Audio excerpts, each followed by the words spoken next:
ಇರ್ತಕ್ಕಂಥ ಕಣ್ಣಿನ ಸಲುವಾಗಿ ಮತ್ತು ಕೂದಲು ಸಲುವಾಗಿ ಭಾಳ ಇಂಪಾರ್ಟೆಂಟ್. ಎಷ್ಟೋ ಜನ ನಾವೆಲ್ಲ ಮೊಬೈಲ್ ನೋಡಿ ಟಿವಿ ನೋಡಿ ಎಷ್ಟು ಜನ ಕಣ್ಣು ಹಾಳು ಮಾಡ್ಕೊಳ್ತಾ ಇದೀವಿ ಅಂದ್ರೆ ಅದು ಹೇಳಕ್ಕಾಗೋದಿಲ್ಲ. ಅಷ್ಟೆಲ್ಲ ಮಾಡ್ತಾ ಇದ್ರು ಕೂಡ ಈ ಕಣ್ಣಿನ ಸಲುವಾಗಿ ಕೂದಲು ಸಲುವಾಗಿ ಇದ್ರ ಜೊತೆಗೆ ದೊಡ್ಡ ಕರಳು ಸಣ್ಣ ಕರಳು ಸಲುವಾಗಿ ಈ ಆಮ್ಲಾ ಜ್ಯೂಸ್ ಕುಡಿಬೇಕು. ಮೂರನೇದ್ದು ಏನಂದ್ರೆ ಈ ಗಿಲೋಯಿ ಜ್ಯೂಸ್. ರಾಮದೇವ್ ಅವರು ಇತ್ತೀಚೆಗೆ ಹೇಳ್ತಾ ಇದ್ದಾರೆ ಈ ಪಂಚ ಜ್ಯೂಸ್ಗಳನ್ನು ನಾವು ಕುಡಿಯೋದ್ರಿಂದ ಏನೇನು ಲಾಭ ಅಂತ ಹೇಳ್ತಾ ಇದ್ದಾರೆ. ಇದ್ರ ಜೊತೆಗೆ ನಾವು ಮೂರನೇದ್ದು ಏನಂದ್ರೆ ಅಮೃತ ಬಳ್ಳಿ ಅಂದ್ರೆ ಗಿಲೋಯಿ. ಅಮೃತ ಬಳ್ಳಿ ಜ್ಯೂಸ್ ಕುಡಿದ್ರೆ ಏನಾಗ್ತದೆ ಅಂದ್ರೆ ಒಂದು ಮನಿ ಕೀಲಿ ಹಾಕಿದ್ರೆ ನಾಯಿ ಅಂದ್ರೆ ಯಾವುದೂ ಹೋಗೋದಿಲ್ಲ. ಆ ರೀತಿ ನಮ್ಮ ಬಾಡಿ ಸೆಲ್ಫ್ ಡಾಕ್ಟರ್ ಆಗಿಬಿಡ್ತದೆ. ಅಂದ್ರೆ ನಮ್ಮ ಬಾಡಿಯೊಳಗಿನ ಇಮ್ಯುನಿಟಿ ಪವರ್ ಅಂದ್ರೆ ನಮ್ಮ ಬಾಡಿಯೊಳಗಿರ್ತಕ್ಕಂಥ ರೋಗ ನಿರೋಧಕ ಶಕ್ತಿ ಹೆಚ್ಚಿಗೆ ಮಾಡ್ತದೆ. ಅದಾದ್ರೆ ಯಾವುದೋ ರೋಗಗಳು ಬರೋದಿಲ್ಲ. ಇದು ಮೂರನೇದು. ನಾಲ್ಕನೇದು ಏನಂದ್ರೆ ಈ ಗೋದಾನರ್ಕ ಗೋಮೂತ್ರ ಕುಡಿಯೋದ್ರಿಂದ ಏನು ಲಾಭ ಅಂದ್ರೆ ನಾವು ಎಷ್ಟೋ ಜನ ನೋಡ್ತೀವಿ ಇತ್ತೀಚೆಗೆ ಈ ರಾಯಚೂರು ಬಾರ್ಡರ್ ನೋಡ್ರಿ ನೀವು ಜಾಸ್ತಿ ಜನರಿಗೆ ಶುಗರ್ ಆಗ್ತಾ ಇದೆ. ಇದು ಶುಗರ್ ಆಗ್ತಾನೆ ಕ್ಯಾನ್ಸರ್ ಆಗ್ತಾ ಇದೆ. ಯಾಕೆ ಆಗ್ತಾ ಇದೆ ಅಂದ್ರೆ ಆ ಥರ್ಮಲ್ ಅದು ಫ್ಯಾಕ್ಟ್ರಿ ಅದರಿಂದ ಅದು ಅವ್ರು ನಾವು ಏನು ನಮ್ಮ ಕೈಯಿಂದ ತಡೆಯೋಕ್ಕಾಗೋದಿಲ್ಲ. ಅದ್ರ ಜೊತೆಗೆ ನಾವು ಏನು ಮಾಡ್ಬೇಕಂದ್ರೆ ಗೋಮೂತ್ರ ದಿನನಿತ್ಯ ಯಾರು 5 to 10 ml ಯಾರು ಕುಡಿತಾರೆ ಅವ್ರಿಗೆ ಜೀವನದಲ್ಲಿ ಎಂದೂ ಕ್ಯಾನ್ಸರ್ ಬರೋದು. ಇನ್ನೊಂದು ನೀವು ಬೇಕಾದ್ರೆ ನೀವು ಟೆಸ್ಟ್ನೂ ಕೂಡ ಮಾಡ್ಬೋದು. ಎಷ್ಟೇ ಕೆಮಿಕಲ್ಸ್ ಇದ್ರೂ ಕೂಡ ಗೋಮೂತ್ರ ಹಾಕಿ ನೋಡ್ರಿ ನೀವು ವಿದಿನ್ 2 minutes ನೀವು ಚಮಚ ಹಿಂಗೆ ಅಳಗಾಡಿಸಿದ್ರೆ ಪೂರ್ತಿ ಪ್ಯೂರ್ ಆಗಿರ್ತದೆ. ಅಂದರೆ ಬಾಡಿ ಒಳಗಿನ ಎಲ್ಲ ಟಾಕ್ಸಿನ್ಸ್ ಹೊರಗಾಗ್ತದೆ. ನಾವು ಇಷ್ಟು ಮಾಡಿದ್ರೆ ಸಾಕು. ನಾವು ದಿನನಿತ್ಯ ಕೆಲವೊಬ್ಬರಿಗೆ ವಾಸ್ ಬಂದಂಗೆ ಆಗ್ತದೆ, ಸ್ಮೆಲ್ ಬಂದಂಗೆ ಆಗ್ತದೆ. ಅದಕ್ಕೆ ಏನು ಮಾಡ್ಬೇಕಂದ್ರೆ ಸ್ವಲ್ಪ ಜೇನುತುಪ್ಪ ಹಾಕೋರಿ. ಜೇನುತುಪ್ಪ ಹಾಕೊಂಡ್ರೆ ಟೇಸ್ಟೇ ಬರ್ತದೆ, ಏನು ಆಗೋದಿಲ್ಲ.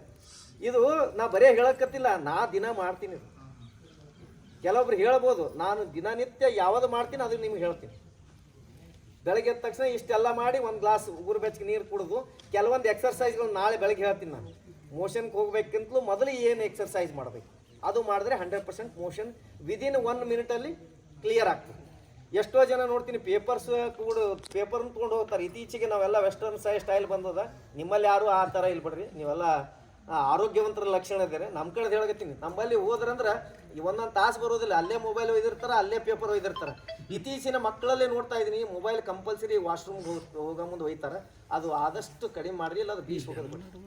ಎಷ್ಟು ಮಾಡತ್ತನ ನೀವು ಅವರು ಎಷ್ಟು ಬ್ಯಾಕ್ಟೀರಿಯಾ ಇರ್ತಾವೋ ಏನಿರ್ತಾವೋ ಅದೆಲ್ಲ ಹಂಗೆ ವಾಶ್ರೂಮ್ ಮುಂದಾಗ ತೊಗೊಂಡು ಹೋಗ್ತೀವಿ. ಈಗ ದೊಡ್ಡವರಾದರೂ aloe vera juice, amla juice, Giloi juice, ಗೋಮೂತ್ರ ಇವೆಲ್ಲ ನೋಡಿದ್ರೆ ಮಕ್ಕಳು ಮೂಗು ಮುಚ್ಕೊಂಡು ಹೋಗ್ಬಿಡ್ತಾರೆ. ಅವ್ರಿಗೆ ಏನು ಕೊಡಬೇಕು? ಈ ಗಾಜರ್ ಜ್ಯೂಸ್ ಆಗಿರ್ಬೋದು ಅಥವಾ ಬೀಟ್ರೂಟ್ ಜ್ಯೂಸ್ ಆಗಿರ್ಬೋದು. ನಾವು ಬೆಳಗ್ಗೆ ಎದ್ದ ತಕ್ಷಣ ಮಕ್ಳಿಗೆ ಏನು ಕೊಡ್ತೀವಿ? ಹಾಲು ಕೊಡ್ತೀವಿ. ಹಾಲು ಕೊಟ್ಟೇವಂದ್ರೆ ಅದು ಪಿತ್ತಾಗ್ತಾವೆ. ಅಂದರೆ ಒಂಥರ ಏನೋ ಕಫ ಗಟ್ಟದಂಗೆ ಆಗ್ತವೆ. ಎಷ್ಟೋ ಜನರಿಗೆ ವಾರಕ್ಕೊಮ್ಮೆ ಹೋಗೋದು, ಮೂಗಿಗೆ ಹೋದ ಇದು ಹಚ್ಕೊಳ್ಳೋದು, ಅದೆಲ್ಲ ಕಫದ ಹೊರಗೆ ಬರೋದು, ಮತ್ತೆ ಹೋಗೋದು. ಅದಕ್ಕೆ ದಯವಿಟ್ಟು ಮಕ್ಕಳಿಗೆ ಬೆಳಗಿನ ಸಮಯದಲ್ಲಿ ಯಾವುದೋ ಒಂದು ಜ್ಯೂಸ್ ಕುಡಿಸ್ಬೇಕು. ಮಧ್ಯಾಹ್ನದಲ್ಲಿ ಮಜ್ಜಿಗೆ ಕುಡಿಸ್ಬೇಕು. ಸ್ವಲ್ಪ ರೆಸ್ಟ್ ಕೊಡಬೇಕು ಅವ್ರಿಗೆ 20 ನಿಮಿಷ. ಇತ್ತೀಚಿನ ಸ್ಕೂಲ್ಗಳಲ್ಲಿ ನೋಡ್ತಾ ಇದ್ದೀನಿ, ಒಂದು 20 ನಿಮಿಷ ಬ್ಯೂಟಿ ಸ್ಲೀಪ್ ಅಂತಾರೆ. ಅದಕ್ಕೆ ಮಧ್ಯಾಹ್ನದಲ್ಲಿ ರೆಸ್ಟ್ ಮಾಡಬೇಕು, ಮಲ್ಕೊಳ್ಳೋದಲ್ಲ, ರೆಸ್ಟ್ ಮಾಡಬೇಕು. ಸ್ವಲ್ಪ ಮಧ್ಯಾಹ್ನದಲ್ಲಿ ಏನು ಕಂಪಲ್ಸರಿಯಾಗಿ ಮಜ್ಜಿಗೆ ಕುಡಿಬೇಕು. ಮಜ್ಜಿಗೆ ಯಾವ ರೀತಿ ಇರಬೇಕಂದ್ರೆ ತಿಳಿಯಾಗಿರ್ಬೇಕು. ಅಂದರೆ ನೀವು ಮಜ್ಜಿಗೆ ತಂದು ನಿಮ್ಮ ಮನೆಯೊಳಗೆ ಕೊಟ್ಟರೆ ತಗೋರಿ ನಿಮ್ಮ ಮನೆಯವರು, ಅದರೊಳಗೆ ಇನ್ನೊಂದು ಗ್ಲಾಸ್ ನೀರು ಹಾಕಿ ಸರಿಯಾಗಿ ಕುಡಿಬೇಕು. ಮಧ್ಯಾಹ್ನದಲ್ಲಿ ನೀರು ಕುಡಿಯೋ ಬದಲು ಮಜ್ಜಿಗೆ ಕುಡಿದ್ರೆ ಭಾಳ ಒಳ್ಳೆಯದು. ಮಜ್ಜಿಗೆ ಅಮೃತ. ಮತ್ತು ಇನ್ನೊಂದು ಎಷ್ಟೋ ಜನ ಎಳ್ನೀರು ಕುಡಿತೀನಿ ಅಂತಾರಲ್ಲ, 6 ಗಂಟೆ ಒಳಗಡೆ ಯಾರು ಕುಡಿತಾರೋ ಅದು ಅಮೃತ. ಅದಾದ ನಂತರ ಎಳ್ನೀರು ಅದು ಏನು ಸೈಡ್ ಎಫೆಕ್ಟ್ ಇಲ್ಲ.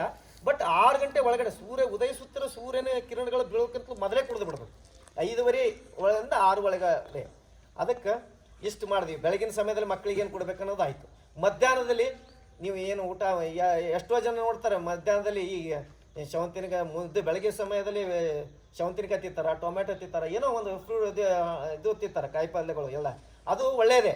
ಅದು ಬಿಟ್ಟಂತೆ ನಾವೇನು ಮಾಡ್ತಾ ಇದೀವಿ ಇತ್ತೀಚಿನ ದಿನಗಳಲ್ಲಿ ಬೆಳಗಿನ ಸಮಯದಲ್ಲೇ ಮಕ್ಕಳಿಗೆ ಸ್ಕೂಲಿಗೆ ಕಟ್ಟಬೇಕಾದ್ರೆ ಬ್ರೆಡ್, ಜಾಮ್ ಅವೆಲ್ಲ ಮೈದಾ ಇಟ್ಟುಕೊಂಡು ಈ ನಮ್ಮಲ್ಲಿ ನನ್ನ ಆರೋಗ್ಯ ಕೇಂದ್ರದ ನಾನು ಎಷ್ಟೋ ಜನ 10-12 ವರ್ಷದ PUC ಹುಡುಗರಿಗೆ ಕಂಪಲ್ಸರಿ ಪೈಲ್ಸ್ ಆಗ್ತಾವೆ. ಯಾಕೆ ಆಗ್ತಾವೆ ಅಂದರೆ ಮನೆಗೆ ಸರಿಯಾಗಿ ಊಟ ಕಟ್ಕೊಡೋದಿಲ್ಲ, ಅವು ಓದೋ ಟೆನ್ಷನ್ದೊಳಗೆ ಸರಿಯಾಗಿ ಊಟ ಮಾಡೋದಿಲ್ಲ, ಅದರಿಂದ ಪೈಲ್ಸ್ ಆಗ್ತಾವೆ.